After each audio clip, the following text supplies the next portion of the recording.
role in powering our economy as our region begins to reopen from the pandemic and rebuild from the ongoing protests and unrest. We'll all need to work together to come back stronger, more resilient, and more equitable in how we provide access to jobs and opportunities via public transportation. So thank you again for joining us today. Today's topic is RTA mobility pilots, lessons learned. My name is Peter Kirsten. I'm a planner here at the RTA with the Planning and Market Development Group. The fourth and final installment of this series is next week, and we'll cover the changing mobility environment, including some context to COVID-19 impacts.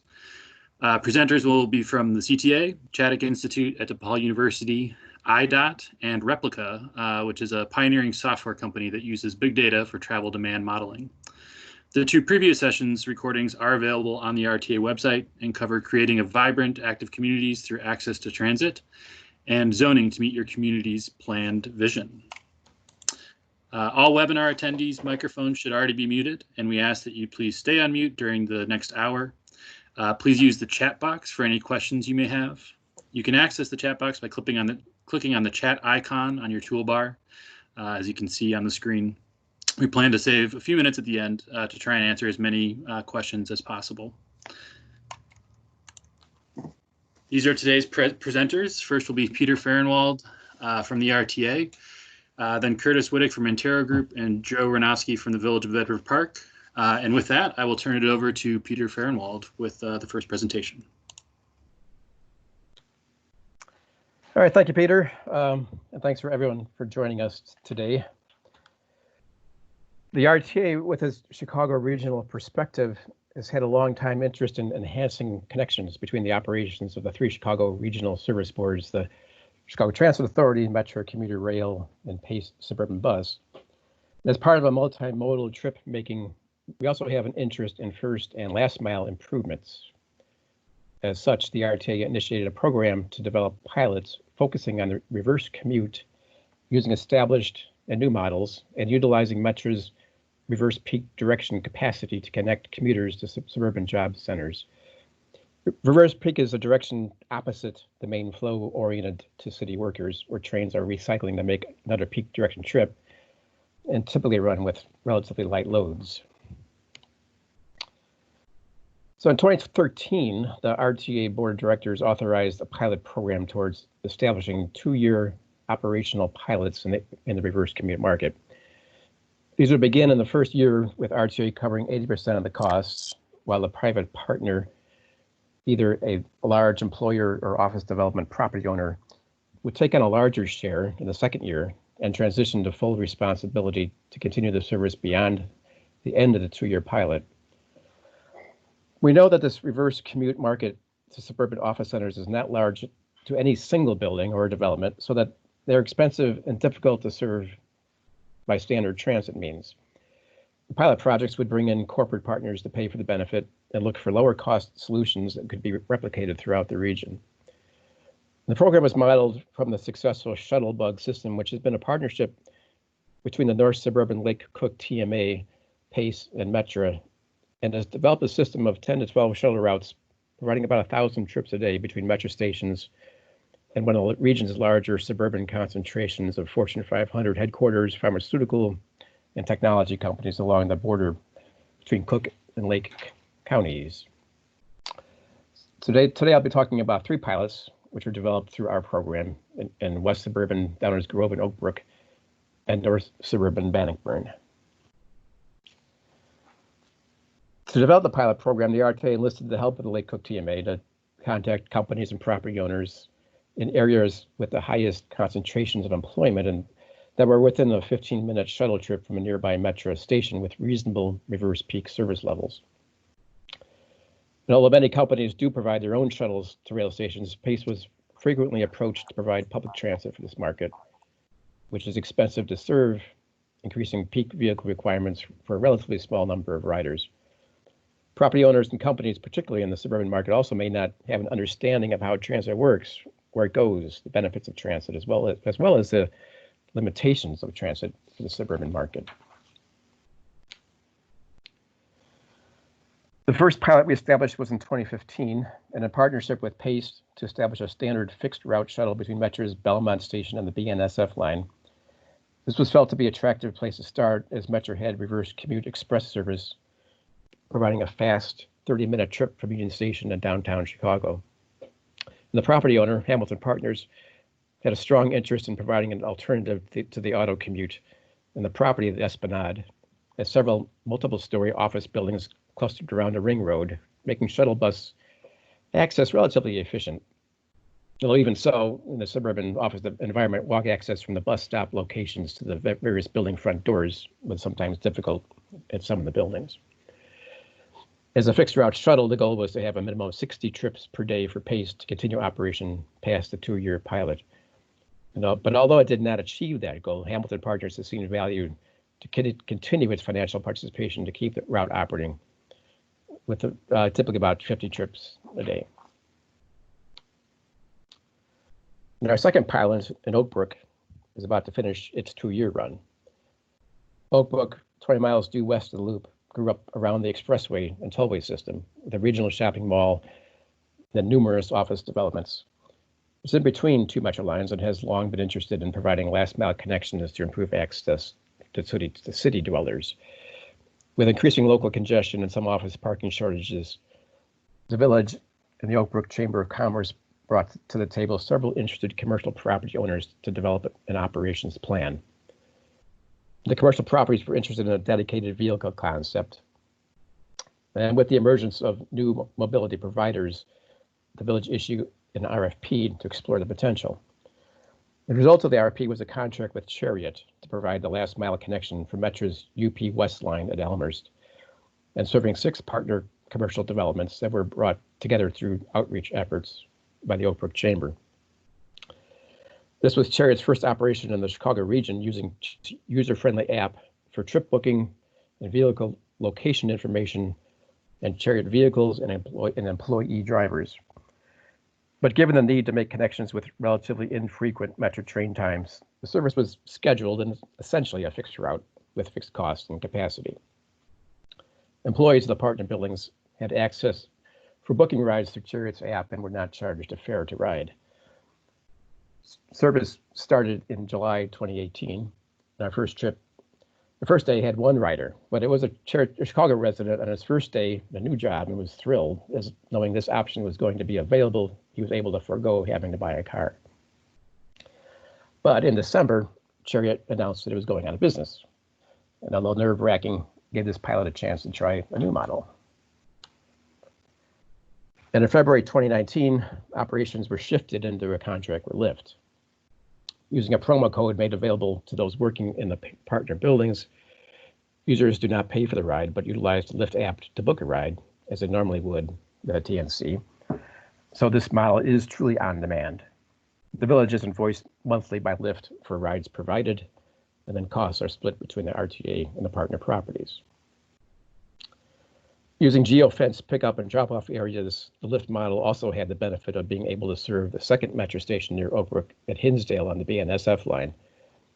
Additionally, users were able to connect with any train of their choosing, either to or from Chicago, in a traditional commute direction from suburbs further to the west. And hours were opened to all day, not just the AM and PM trips with the Chariot fixed shuttle service. With the start of Chariot service in July 2018, ridership was low. The daily rides shown in blue never got to 10 per day. The orange bars here are the number of unique riders for each month. So as seen here, most users rode only occasionally, and typically more rode in the PM than in the AM. A survey we did found that most were previously single occupancy car commuters. Along with our first customer, there were several that started their jobs in Oak Brook after the service started and didn't have a car. Users who didn't use it every day said they needed the cars for other purposes or got a ride in one direction. Long transit commute was the biggest unfavorable because the Chariot trip was 15 to 30 minutes from the metro station, depending upon in which building you worked, plus the metro ride, plus access to the metro station downtown. So in our early discussions with building owners, they desired a dedicated service, fearing that the need to hail each trip individually using the TNC model would be too inconvenient to be attractive. But as you can see, The additional flexibility of the lift service did result in an uptick in use. The decline you see in chariot ridership in November and December was due to the holidays and was then depressed in January and February as Chicago that year saw a particularly harsh polar vortex winter. Another difference is that the unique riders per month were less with Lyft than with chariot, indicating more trips by each participant. We're not sure why use began to decline in midsummer, but there was a waning interest by the building managers in the program as they continued to see very low use, and at $12 per trip average for Lyft, a fairly high cost per individual. In January, 2 of the partner buildings decided to drop out of the program, and use declined up to the current COVID-19 situation when we have had no rides. Although also worth noting that 2 new partners joined the program on March 1st, just before the shutdown, so interest by area companies remains. The lower than expected ridership from the beginning of the chariot service had created concerns about the sustainability of operations past the pilot, given the high fixed cost structure of a dedicated vehicle. Whereas with Lyft, when use dropped to zero, after the stay-at-home order, cost of providing the service also dropped to zero. Similar to Oak Brook, the north suburban village of Bannockburn has long been interested in providing last-mile connections to its two nearby metro lines. Shuttle service had been tried in the past, but did not get the ridership needed to support a dedicated vehicle, so the on-demand model was attractive. Bannockburn Lakes, a multi-building development owned by Glenstar Properties, also saw the benefits of connecting with Metro and providing an alternative for access to its tenants. So our third pilot began in April 2019, using Lyft to connect with any of the 4 nearby Metro stations, 2 each on the UP North and Milwaukee District North lines. In its first year, the pilot has seen a steady upward trend, with up to nearly 40 individual riders during a month, making over 25 trips per day. So it seems that commuters are using it not on a daily basis, but filling in as useful. And unfortunately, we were about to launch a survey of Bannockburn Lakes tenants just after St. Patrick's Day, but were unable to as things began to shut down. We're hoping that before the pilot 2 years is up next April, we'll be able to get to rebuild ridership. But Glenstar has been very enthusiastic about the benefits of the pilot and believes it provides great building amenity and a valuable competitive advantage for recruiting and marketing to tenants.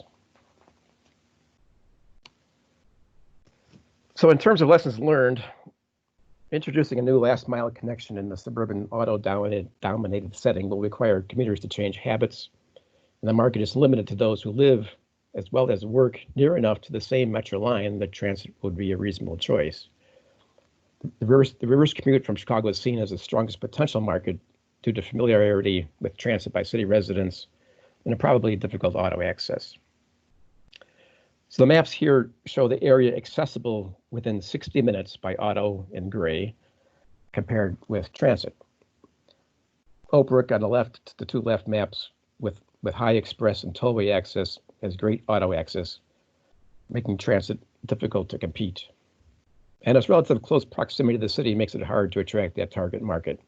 Because although there are days when traffic is a complete nightmare, most typically the drive will be an hour or less, while transit for most will be longer. The Bannockburn on the right also has good auto access, but significantly, the southern tail of the transit shed reaches into in-city metro stations and walkable neighborhoods populated by the professional demographic filling the kinds of jobs in the Bannockburn offices. Also, based on the stations used for the last mile connection, it also appears that over 20% of the pilot users live to the north of Bannockburn, taking advantage of the frequent peak direction metro service. You can see these station locations in the 2 fingers extending northward in the transit shed map on the far right.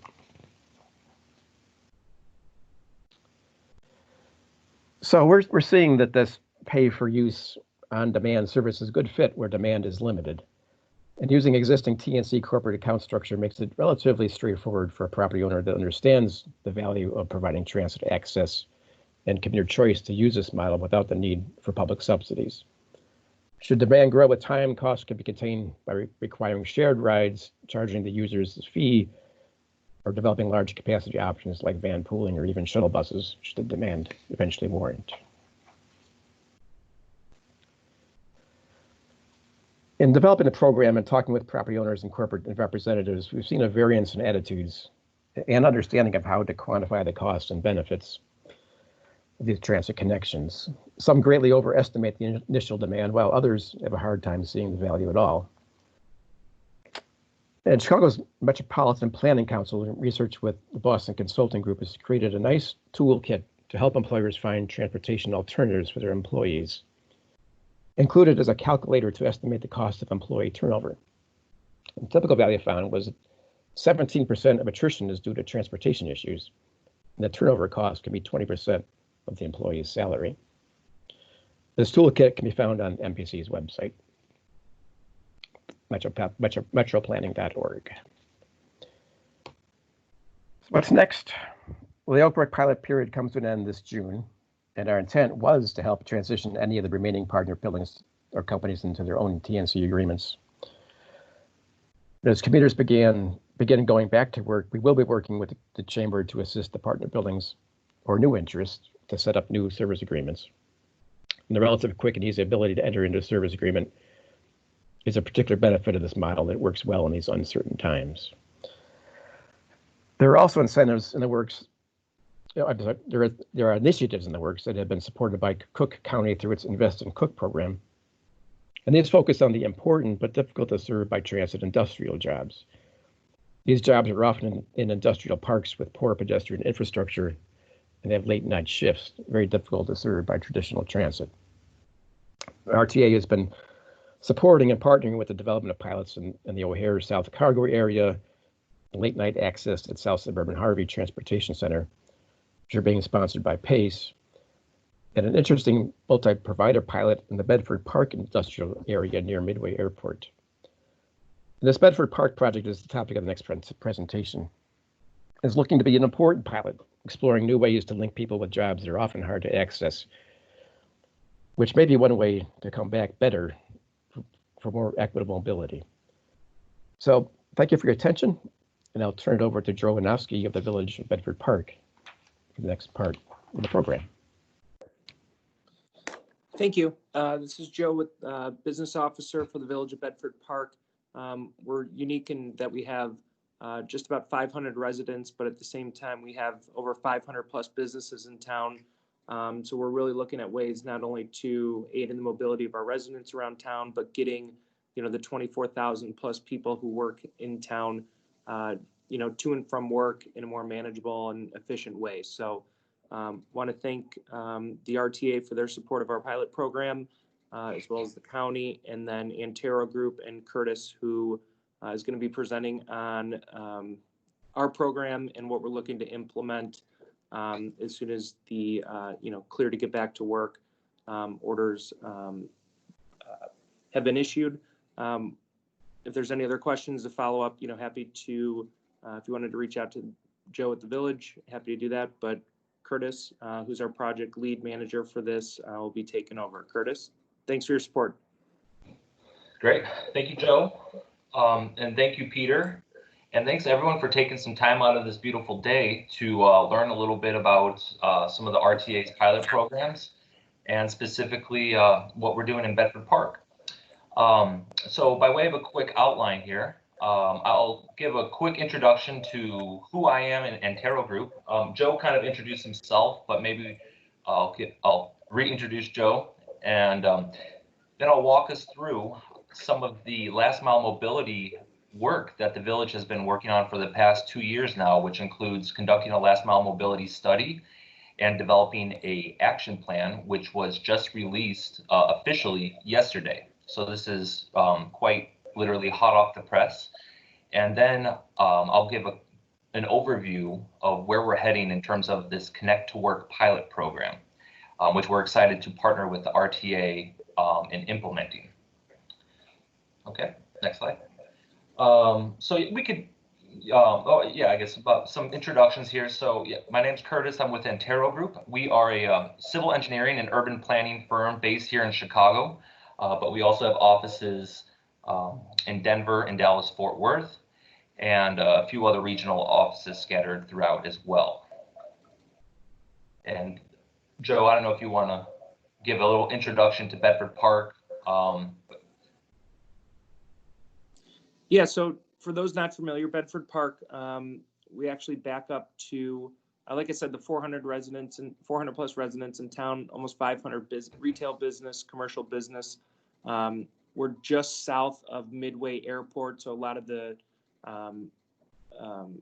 workers in town come from, the exchange at the airport, but also, understanding that we have major, cut-through streets of Cicero and Harlem Avenue that hasn't, fully been developed. Not only are we looking at this pilot program, but also, the last mile mobility to be able to, ease the safety and, allow for not only our residents, but also the workers commuting for town to have some protections, on the streets as we go through.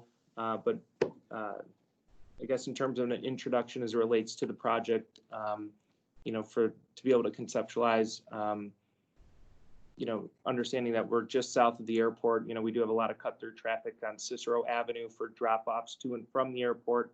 So with the congestion that's there, every last element of what we've looked at for this pilot program has been considered in order to not just aid in people getting to and from work, but also to try to ease some of the congestion that we have around, the main, cut through streets of the village. So hope that helps tee you up, Curtis.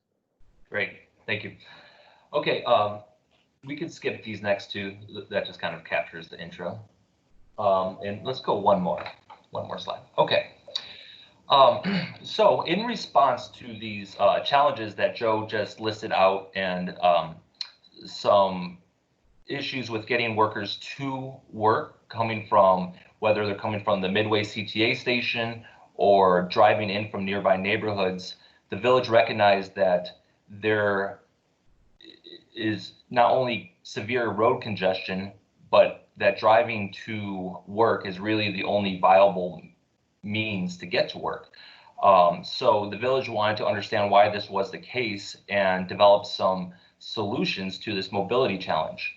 So in 2019, we conducted a last mile mobility study in which we looked at the different regional and last mile challenges that make it difficult for people to get to work. And I'll go through in a little more detail what we found through that study.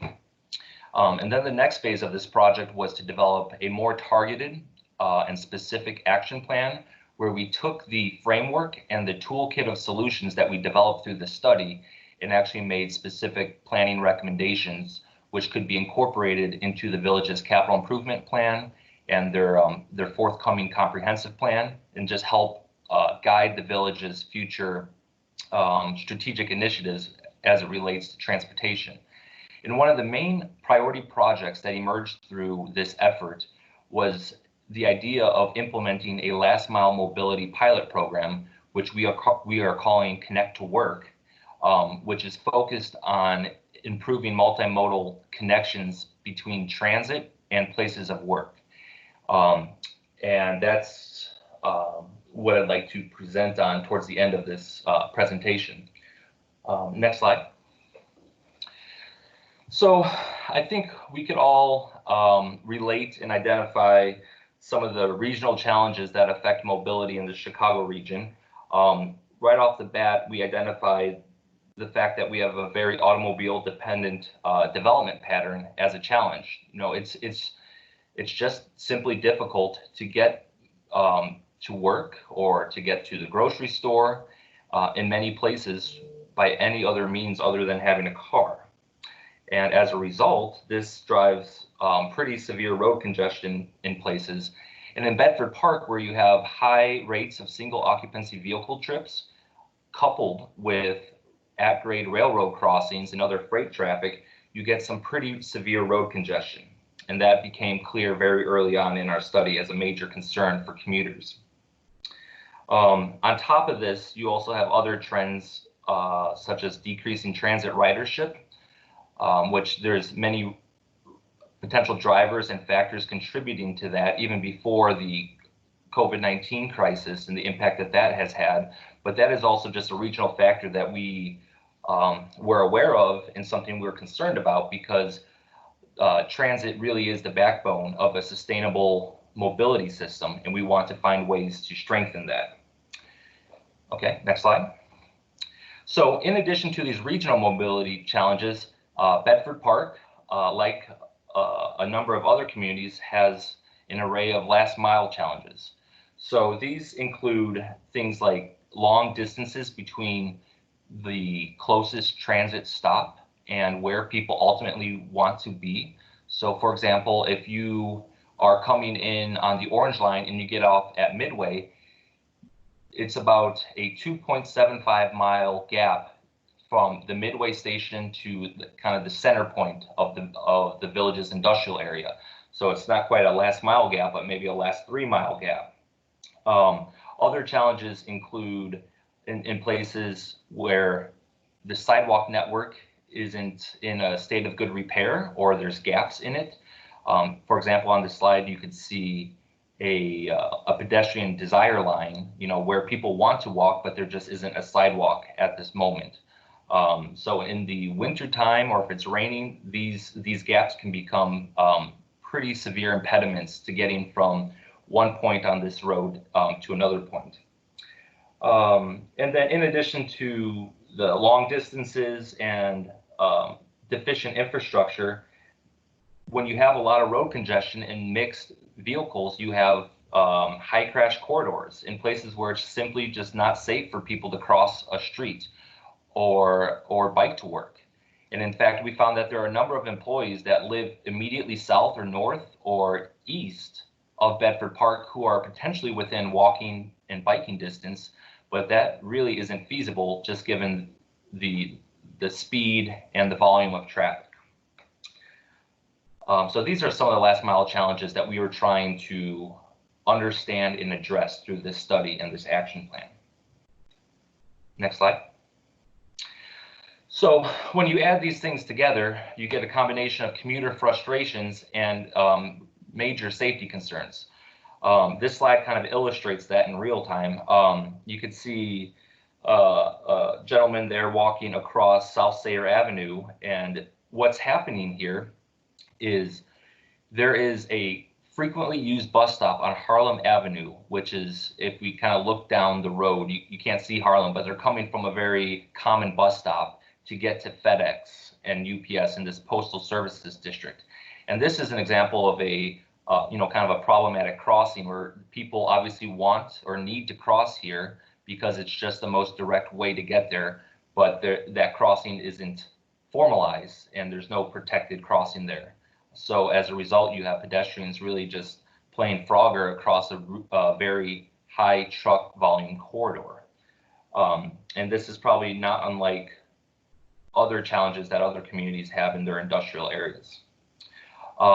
We also use the same model that Peter referenced earlier that MPC and Boston Consulting Group developed. And what we did with that model is apply it to Bedford Park overall. But just as a refresher, that model looked at, it was a method of quantifying the economic impact of what we called transportation challenges, or the cost that transportation challenges has for employers in terms of employee turnover. And using some literature and the data for who works in Bedford Park, we quantified how much does it cost employers to constantly have to rehire and retrain employees because it's just simply difficult for them to get to work. And this is something that we uncovered anecdotally and through the employer and employee surveys, is that there are employers that want to staff up, especially in the e-commerce and food processing industries, and they want to add a whole new shift in some cases, but they can't because the people that they would like to hire and the places where they come from, it's just very difficult to hire and retain those employees. So when we ran this model for Bedford Park, we found that the cost to employers just for that transportation friction or challenges was over $8 million.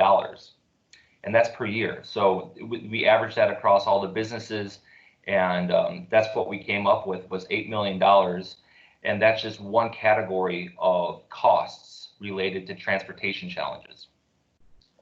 So the scale of the problem that we're dealing with here is pretty large, and it's a major issue that the village is taking very seriously and is working to address. Okay, next slide.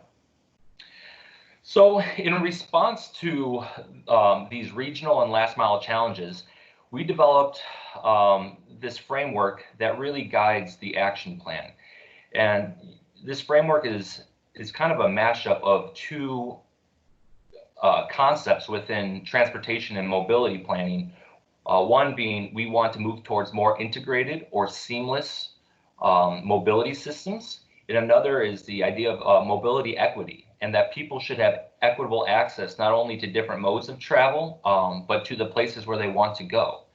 So we kind of merged these concepts together and created this framework for integrated and equitable mobility. And the way this works in Bedford Park is we looked at the pedestrian network, so your sidewalks and crosswalks, and in other places trails, the bike network, and really this could be thought of as the bike and micromobility network, as we're seeing more and more micromobility modes like scooters and other vehicles showing up on our streets. The third network we looked at was the transit network. So we partnered with the RTA as well as CTA, Pace, and Metro. And then the fourth network we looked at was the motorist and freight network. And within that, we also looked at rail crossings as well. And the way this framework works is essentially we want to create safe, efficient, integrated, and equitable connections between people and the places they want to go, and then by extension, opportunity.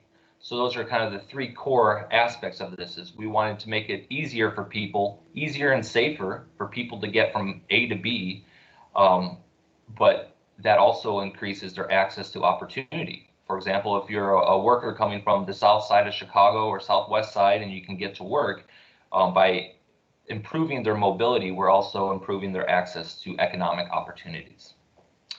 Okay, next slide. So for the action plan, we translated each of these networks into a series of specific strategies. And these included both pragmatic strategies like repairing and replacing the existing sidewalk network or just bringing it up to a state of good repair, to expanding the sidewalk network, to improving crosswalks, and then also starting to layer in some of these more innovative or advanced mobility technologies, like how can we incorporate smart cities technologies and more smart street signs and signage and wayfinding into the pedestrian network. So the plan is both very nuts and bolts and pragmatic, as well as innovative. Next slide. So here's an example of a street. This is 73rd Street in Bedford Park. And what you see is a typical 4-lane road, 2 lanes in each direction. And you can see on the right the sidewalk, but the curb cut goes to nowhere and there's no sidewalk there. So we took a few of these snapshots and envisioned what this could look like in the future. So we could go to the next slide. So here's that same view, but you have, and again, these are just high-level conceptual renderings just to get people excited about, what this could potentially look at. And it's exaggerated, but it's trying to communicate the key elements here. So can we improve the pedestrian crosswalk with a ladder-style, high-visibility pedestrian crossing, new sidewalks, improved road pavement conditions? What you're seeing there is an idea of a shuttle van, which I'll discuss in more detail with regards to the pilot program. But can we get people into shuttles to help alleviate these last mile challenges? And then lighting, even up to the smart lighting, can we make these corridors safer through better lighting and improved landscaping? So next slide. So we did the same exercise for the bike network and all the other networks. So I'm going to pick up the pace a little bit so we have time at the end for questions. But the same idea applies here, where we looked at conventional bike lanes, and then in certain places, they really required more protected and curb separated bike lanes. Bedford Park is a very industrial area. So we didn't recommend just conventional painted or marked bike lanes around the industrial area, but in certain places there could be a side track or a side path where cyclists and people using scooters could use and get from A to B. We also looked at, in the future, if the village were to build out this infrastructure and partner with the surrounding municipalities to do this, then maybe there's an opportunity to expand bike sharing and scooter sharing. So the plan is also phased in that, let's start small and build out the infrastructure that's needed to support future modes. So while we don't recommend, we're not really pushing for biking and scooters in Bedford Park because it's not safe, we are recommending that we build out the infrastructure that could support those modes in the future. Next slide. So here's another rendering showing what that could look like. Here's a typical rush hour, can back up at 73rd Street and Sayre. And then if you hit the next slide, you can see, could we create a side track? And if people are utilizing that, maybe they could shift away from driving alone, because now biking is a viable mode of transportation. So that's the concept that this rendering is trying to show. Okay, next slide. So for the transit network, we worked pretty closely with CTA to look, and Pace. In fact, we convened a resource group in which CTA, Pace, Metro, and RTA were all active participants, and having them at the table was very helpful in terms of understanding what types of bus route and schedule changes are feasible. We also relayed information back to the various transit agencies in terms of what we're hearing from employers. For example, there's an employer along 65th Street where they have a shift that ends at 7, but the bus service ends just before that. I think one of the last buses is 6:15. So is there an opportunity to optimize or just adjust tweak the bus schedules to capture some more of those riders? So those are some of the insights we gathered through the study and the action plan. And other recommendations included, in addition to optimizing and improving bus routes and schedules, improving access to transit, promoting transit through programs like a pre-tax benefit program, and then also looking at ways to supplement or complement transit with new shared mobility modes. Okay, next slide.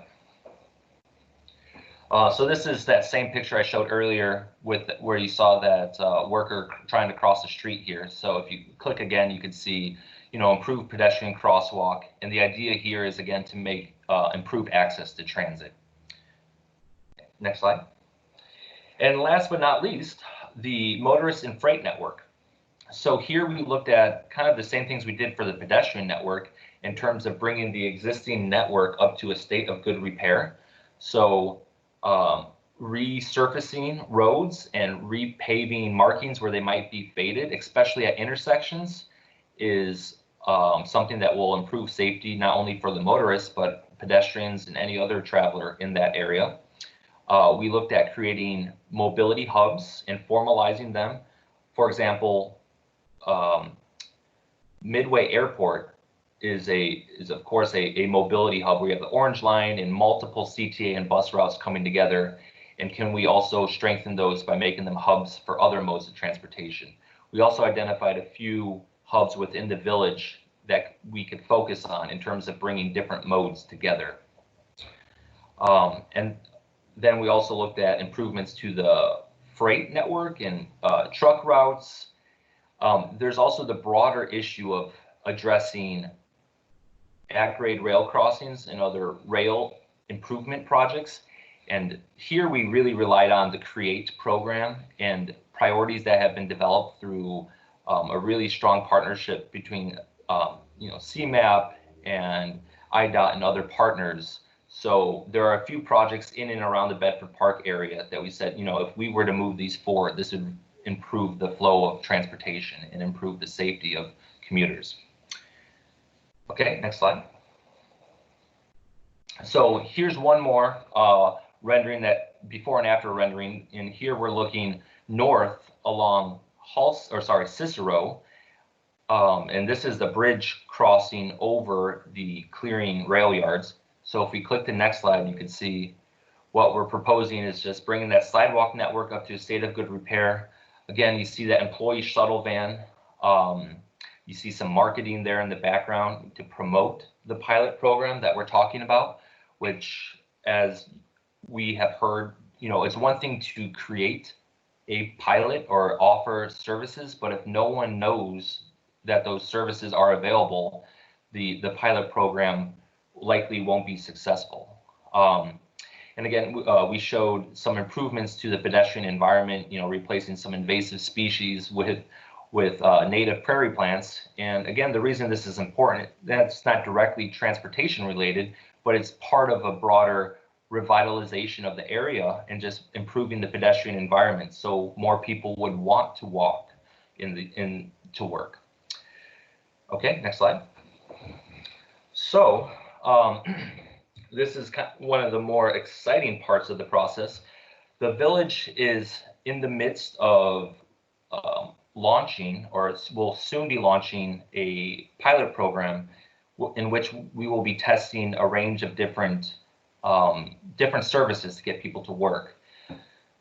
So the goal is to launch the pilot sometime this summer, although the timeline is, for obvious reasons, a little bit flexible, given like we don't want to get people into shared modes of travel until we know it's safe and until we have the go-ahead from the governor's office. But once we're able to do that, we want to be ready to hit go on this and really provide workers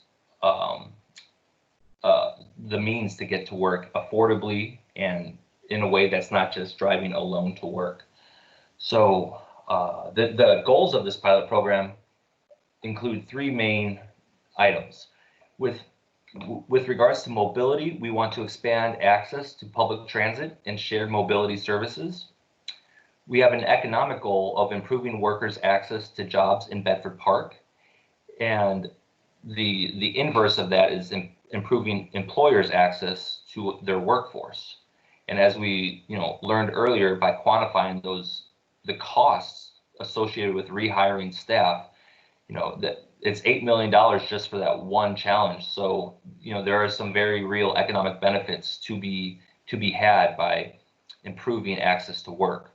And then the third goal is, given that this is a pilot program, we want to develop and share innovative and scalable tools, models, and insights, and just the lessons learned. So perhaps sometime next year, we'll be able to share a similar webinar where we're actually sharing the lessons learned from the pilot. Okay, next slide. So the pilot consists of four main components. And these different service models were selected to address the different challenges that we uncovered through this study and the action plan. So one challenge that we identified was simply that last mile challenge. How can we get people from the Midway CTA station or a nearby metro station or the Cicero bus stop or wherever to get into the industrial area? For some people, if we can improve the sidewalk network, they are more likely and able to walk to work, but asking someone to walk 2 or 3 miles is kind of a lot to ask, especially in the heat of the summer and in snowy or rainy conditions. So what we are going to provide under this service model is a subsidy for shared rides within a TNC. And the village is currently in the process of moving forward with contracts with 2 different TNCs to provide this service. So here someone could order a car and share that ride with someone, and they would have a subsidy that covers most or a significant part of their ride. Okay, next slide. Okay, so similar challenge here, but different time of day. So as an industrial area with a number of large employers with multiple shifts, there are people that get off work during the late night hours, and it's difficult for them to get home because, or at least to take transit, because it might not be available during that time. So we're rolling out a late night service in which employees can get a subsidy on a ride that could either go directly door to door or connect them to a transit line that is operating at that time. And the way the subsidy is going to be structured here is that employees will receive a higher subsidy if they are connecting to transit than if they are going directly door to door or going from work to home. And the reason for that is, again, to try to connect people to transit and really strengthen those connections to existing transit service. Next slide. The third component of the pilot program is a micro transit service. So here we are going to have a turnkey micro transit service in which there will be multiple shuttles that will be branded, Connect to Work, and that people can book through an app, and those shuttles will operate on what's called a demand responsive route. So the shuttles will go where the riders are needed, and the routes will be optimized, and we're going to look at the performance of a micro transit service in comparison to other modes. And the point of having multiple different services is, one, to address different types of mobility needs and challenges, but also to understand what types of services the employers prefer. Because the long-term goal is to be able to scale up this pilot program and have it be self-sustaining. Okay, next slide. And the fourth and final component of all of this is what's called the Mobility as a Service Platform, or MOS. Sometimes it's called MAS. I've heard it both ways, MOS and MAS, but we'll go with MOS for this. And the idea of MOS is, well, this is a concept that's come out of Europe and specifically Finland, where it's trying to create or enable people to use any mode of transportation and to bring those different services together in one place, and possibly be able to pay for the different services, to access them, pay for it, and use them, all in kind of a seamless environment. So we are partnering with a MOS service provider to create a white label app that people will be able to utilize to book any of these services. We're working through the mechanics, but we're trying to figure out if there's a way to actually integrate fare payment in this MOS platform. And this will be kind of the main gateway that we will distribute the pilot program to Bedford Parks employees and to get them to participate in this. And then by utilizing this MOS platform, we will be able to collect a lot of very high quality and granular data about what types of modes people are using. We'll be able to push out an employee survey at the end to see which they prefer. And we'll be able to use those insights and that data to make recommendations about the long-term operations of not only the pilot program, but the solutions that are implemented in the long term. Okay, next slide. And just really quick, I'll share where we're heading next. Now that this action plan is completed and released, we'll continue to work with the village to incorporate this into their comprehensive plan and as well their capital improvement plan, because there are a number of physical infrastructure improvements like crosswalk improvements and sidewalk expansions, and we want to continue to work with the village to get those incorporated into their ongoing CIP. We also want to continue to apply for and hopefully secure funding to implement priority projects. The Connect to Work pilot program will be launching hopefully sometime this summer. And lastly, we want to work with the village and the employers and the other partners to identify a funding source that can be used to sustain and scale up the solutions that are identified through the pilot program. Next slide. And that's it. So feel free to reach out to me. You have my email and number there. So I'm happy to answer any questions after the webinar. And I think we have some time here to take questions right now. Yes, great. Thank you, Curtis. Thanks, Joe. Thanks, Peter Fahrenwald. So go ahead and submit questions. We've got a few that have already come in through the chat functionality. While we're getting a few more coming in, I'll mention first that we do have one more session of Transit Tuesday, which is again next week, same time, noon to 1, and we'll be covering the changing mobility environment. So with that, I will start off the Q&A. First question is coming from Judy. It's got a couple parts here, so I'm going to try and paraphrase. It's directed towards the RTA, but I think some of this could apply to Bedford Park as well. So first, questions on the motivation behind not charging riders directly in the Chariot and Lyft pilot, as well as what methods were used to market the program beyond kind of just employers. And then third part to that question is, are the vehicles accessible? And is there any potential that riders might shift from a traditional paratransit type service over to this model of using fixed route with the combination of a last mile solution? So Peter Fahrenwald, why don't you cover that first?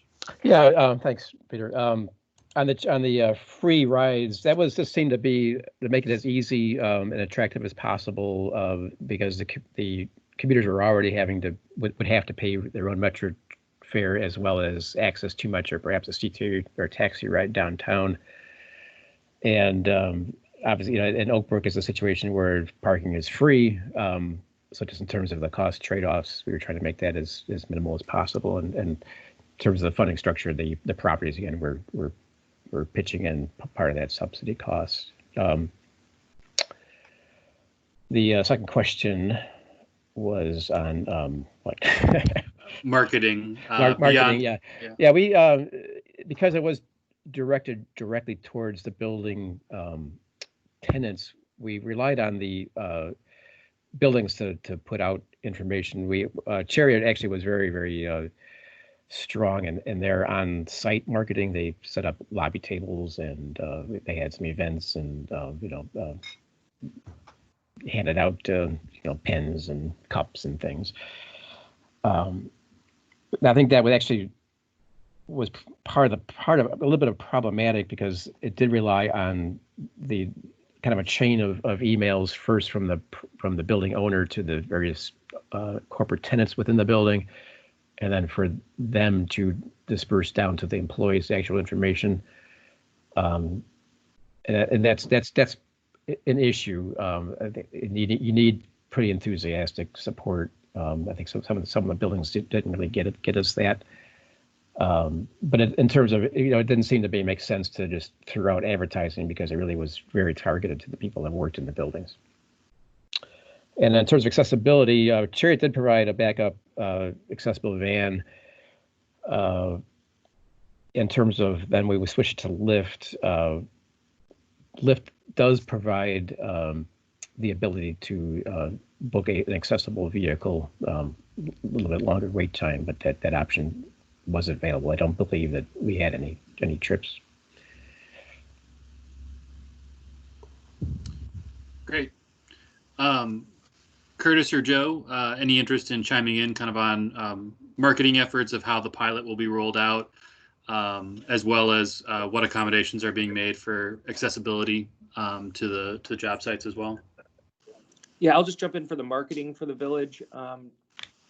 We have an agreement with Clear Channel, which does a lot of the out-of-home digital billboards by allowing them to build digital billboards for access ways, up Harlem Avenue and up Cicero Avenue that lead into the airport. It's a highly sought-after location for advertisers, which also happens to be, part of the transportation routes to and from a lot of the businesses in town. So we'll be running some digital out-of-home billboards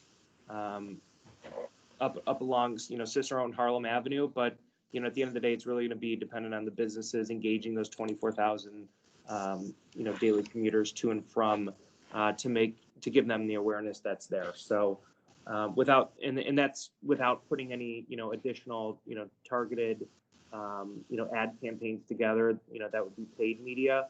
We're also going to depend a lot on the various partners that we've selected through our pilot to be able to, target, that user base coming to and from. So Curtis, anything else to jump in before you take a second to answer that question?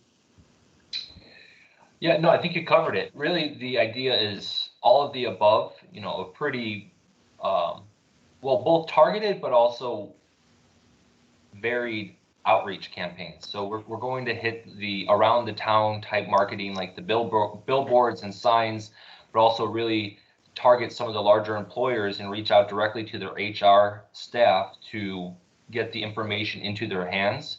We're going to create a website that's going to be kind of the central gateway into the program.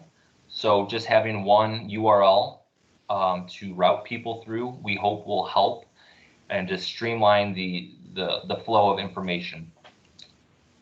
And one insight is what we found in looking at where employees are coming from. It's scattered throughout the region. There are some hotspots in certain areas, but rather than trying to target where they're coming from, they ultimately are all coming into Bedford Park along a few key corridors. So we're going to target our marketing along those corridors to really capture as many people as possible. In terms of the wheelchair accessible or the accessible vehicles, wheelchair accessible vehicles will be available through the pilot program. It's not a requirement of all of the vendors, but in the total mix of the vendors, that will be an option. And of course, there's still the options of paratransit through Pace, and so that is an option for the commuters who need that service. That's Peter Fahrenwald. I did add one thing, that we're excited about the mass platform in the Bedford Park, because it is an issue for people to be able to know that the service is there. If you use a standard Google Maps or transit app to a TNC connection, you're not going to be told that is available. It didn't show up on CTA or Metro Maps. So that the idea of being able to get that information to somebody that is just checking out, I want a job in this location, and how do I get there, that they'll come up on the transit search options. Great. So pre-submitted question here. This one to Bedford Park. Curtis or Joe, can you talk more about how businesses have been involved with the planning study? How supportive have they been? And then also, as the pilot rolls out, is this something that will be open to all businesses within Bedford Park? Will there be certain businesses that you're targeting to partner with? Kind of talk more to that part of it. Joe, I'll let Curtis jump in first, and Curtis go, and then I'll fill you in. Sounds good. So in terms of the business involvement, we have been very fortunate to have a very engaged and productive, well, productive is not the right word, but a very engaged business community in Bedford Park. So it's been really encouraging to see different employers show up to our various resource group meetings or planning workshops and take surveys. I mean, I got to give props to Cintas. They returned, I think, 400 surveys alone. So we submitted this or distributed a survey, and they had a lot of their staff or their partners fill that out. So that's been very helpful in terms of refining the design of the pilot program, but also the overall action plan. So, and I think that employer participation will be a strength that we can build on moving forward. So we engage the employers through a series of roughly quarterly, you could think of them as stakeholder or advisory team meetings. We called it a resource group because the idea is not only that they were giving us direction and guidance, but also that they could be a part of implementing the solutions, and they could bring resources to bear on the implementation of this plan. And we hope that they continue to be involved moving forward. So just last week, we had our first resource group meeting of the year, in which we rolled out the action plan. And I didn't mention this earlier, but that action plan can be accessed and downloaded by going to Shared Use Mobility Center's Learning Center. So once I stop talking, I will get that URL and I'll submit it through the message box, the chat box. Joe, I'll kick it over to you. I think I might have missed the second half of the question. I talked about employers. What was the second part? For the pilot, is this going to be, are these services going to be open to all employers in Bedford Park? Are you going to partner with certain companies that want to provide the service? How will that work? Yeah, so it's open to all the employers in town. And I think where we're, looking to, allocate our resources to be able to pay for the services that are going to be provided. We're going to have to adjust our scales as we continue to move forward. But, that would be a great problem to have, just knowing that we've got a lot of high user base, commuting to and from. I think when we move past the pilot program, we'll have to look into funding sources that make sense. And maybe we've exposed some of the larger businesses that have thousands of workers commuting daily, that, there might be an opportunity for them to implement some of the strategies in conjunction with one another. But to be able to get it off the ground, the village really wants to encourage, everyone to take place in the pilot. All the employers in town, our property tax, sales tax contributors to our base here. So in order to get the program off the ground, we feel a responsibility to be able to introduce something like that is only going to benefit retention and recruitment efforts to get businesses in town and also to keep them here, especially given all the circumstances that we have, going on that sometimes are outside of our control. So we really want to be that, take that leadership model and encourage everybody to utilize the program, because the more people utilizing the program, the better data we're going to be able to collect to be able to implement it for the long term. Great. Well, we are at 1 p.m., 1:01 exactly. So I will end that with that last question. Just a reminder, there is one more installment of Transit Tuesdays next week, same time, noon on Tuesday, June 9th, covering changing mobility environment.